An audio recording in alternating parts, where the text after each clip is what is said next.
இயற்கையாகவோ அல்லது சூழ்நிலைகளினாலோ அல்லது வியாதிகளின் காரணமாகவோ லைக் ஆட்டிசம், ஸ்கிசோஃப்ரெனியா, தூக்கம் இல்லாமல் அதீதமாக ஓவர் திங்கிங், ஓவர் ஃபீலிங், இப்படி எனர்ஜி ப்ரொடக்ஷன் எக்ஸஸ் ஆகி அது தவறான வழிகளில் திரும்பும்போது என்ன செய்யலாம்?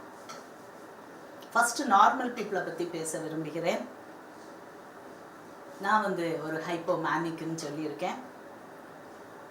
அது என்னை நான் புரிந்து கொள்வதை விட என்னுடைய பேர குழந்தை, என்னுடைய கடைசி குட்டி பேர குழந்தையை பார்க்கும்போது அது எனக்கு நல்லா புரியும். எதுக்குன்னே தெரியாது, அங்கே ஓடுவா இங்கே ஓடுவா, ஜாலியாக இருப்பா, சிரிப்பா, படியில் ஏறுவா இறங்குவா, ஏறுவா இறங்குவா. அவளுடைய எனர்ஜியோட நம்ம இணையாக வருவது ரொம்ப கஷ்டம். ஸோ ஹைப்போமேனிக் ஆகிய என்னிடமே அந்த அளவு எனர்ஜி இருக்காது, அவ்வளோ ஒரு energy production.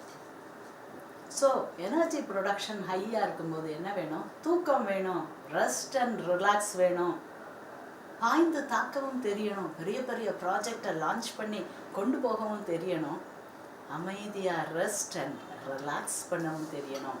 It is a balance. High energy ப்ரொடக்ஷனுக்கும் லோ எனர்ஜி ப்ரொடக்ஷனுக்கும் ஒரு அழகான பேலன்ஸை ஸ்ட்ரைக் பண்ணி கொண்டு வர தெரியணும். ஆமாம் மேடம், அதை தான் எப்படி செய்வது? அதை செய்கிறதுக்கு மெலட்டோனின் ஒரு சிறந்த வழி. Melatonin is a sleep aid. மனசை காம் பண்ணும்.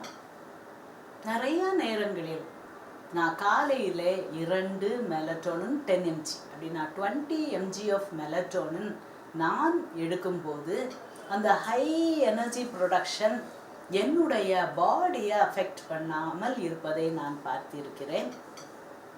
ஹை எனர்ஜி ப்ரொடக்ஷன்னா என்னது? High cortisol. ஹை கார்டிசால்னா என்னது? High stress hormone. ஹை ஸ்ட்ரெஸ்னா என்னது?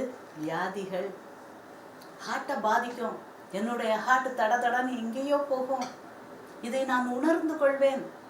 தேவையில்லாமல் ஹார்ட் டென்ஷன் ஆகுது. என் கார்டிசால் ஸ்ட்ரெஸ் ஹார்மோன்ஸ் லெவல் எங்கேயோ போகுது. நான் என்னுடைய வேலைகளை நார்மல் கவுன்சிலிங், நார்மல் விஷயங்களை செய்யும் போதே, எனக்கு பிடித்த வேலைகள் செய்யும் போதே என்னுடைய உடல் தாங்க முடியாமல் படபடப்பு வருகிறது. ஸோ அதுக்கு எமர்ஜென்சி டேப்லெட்ஸ் இருக்கா? இருக்குது. ப்ரோபனலால், இண்டரால் அண்ட் ஆல்ப்ரசோலம் ஒரு மைல்டு டோஸ் சாப்பிட்டுக்கிட்டாங்க. எங்கேயோ அடிக்கிற ஹார்ட் அமைதியாயிரும்.